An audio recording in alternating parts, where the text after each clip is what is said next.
Côte d'Ivoire, on dit quoi?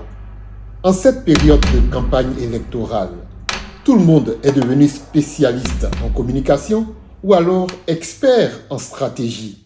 Les réseaux sociaux ne font qu'amplifier le phénomène. C'est comme au football. Nous avons 30 millions de présidents de la FIFA ou 30 millions de sélectionneurs des éléphants. Écoutons. Il ne faut jamais avoir de plan B. Il n'y a que 3 catégories de personnes sur Terre qui ont le droit d'avoir un plan B. Alors peut-être que vous en faites partie.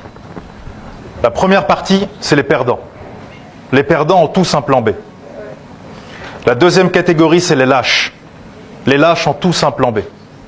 Et la dernière catégorie, la meilleure, celle que je préfère, c'est les faibles d'esprit. Les faibles d'esprit ont tous un plan B. Pourquoi il ne faut pas avoir de plan B? Alors il y a un livre que vous avez sûrement tous lu, puisque c'est un des 10 classiques de l'humanité, qui s'appelle L'art de la guerre de Sun Tzu. Dans son livre, Sun Tzu explique que quand on prend d'assaut un village et qu'on encercle les villageois, on doit toujours laisser une petite issue pour qu'ils puissent s'échapper. Et beaucoup d'empereurs lui disaient « Mais pourquoi tu fais ça ?» Et c'est vrai qu'il se rendait compte qu'à chaque fois qu'il faisait ça, il gagnait la guerre. À chaque fois qu'il encerclait un château, il laissait une petite issue. Un village, il laissait une issue. Et c'est vrai qu'à chaque fois, l'armée gagnait. Un jour, l'empereur était exténué et lui dit « Écoute, explique-moi quelle est cette technique extraordinaire. » Et Sun Tzu lui dit « Quand on encercle un village et qu'on va massacrer hommes, femmes et enfants, et que les gens voient qu'ils n'ont plus aucune issue, comme l'homme et la femme savent qu'ils vont mourir de toute façon, ils vont ramasser ce qu'ils peuvent et ils vont se battre avec ce qu'on appelle l'énergie du désespoir. Et à ce moment-là, une simple femme ou un seul homme peut combattre 10 samouraïs à lui tout seul. Parce qu'il a l'énergie du désespoir. Et il veut en tuer le plus possible ou essayer au maximum de sauver son enfant, sa femme et ses voisins.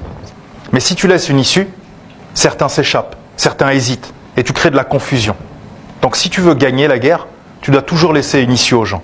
Le texte auquel il fait référence est tiré du livre L'art de la guerre de Sun Tzu.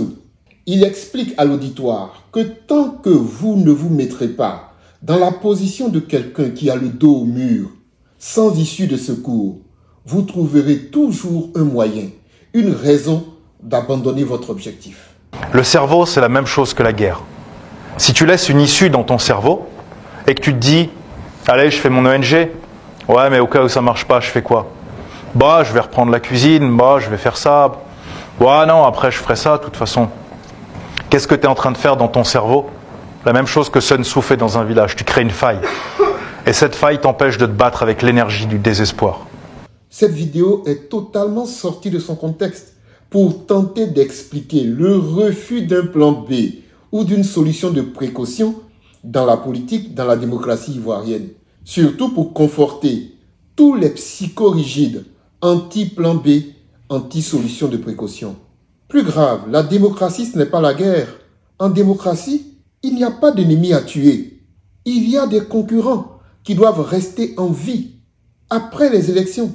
Si la victoire de la guerre consiste à exterminer les ennemis, en démocratie, la victoire consiste à recueillir la majorité des suffrages des électeurs qu'il faut convaincre.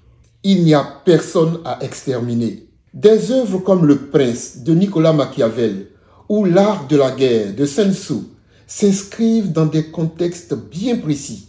Dans le même ouvrage, L'art de la guerre, Sun Tzu préconise et instruit de toujours avoir un plan B. Au chapitre 8, les 9 variables, il écrit « L'armée qui se prépare à toute éventualité sera victorieuse ». Sun Tzu insiste ici sur la flexibilité et la capacité d'adaptation, ce qui est exactement l'esprit d'un plan B.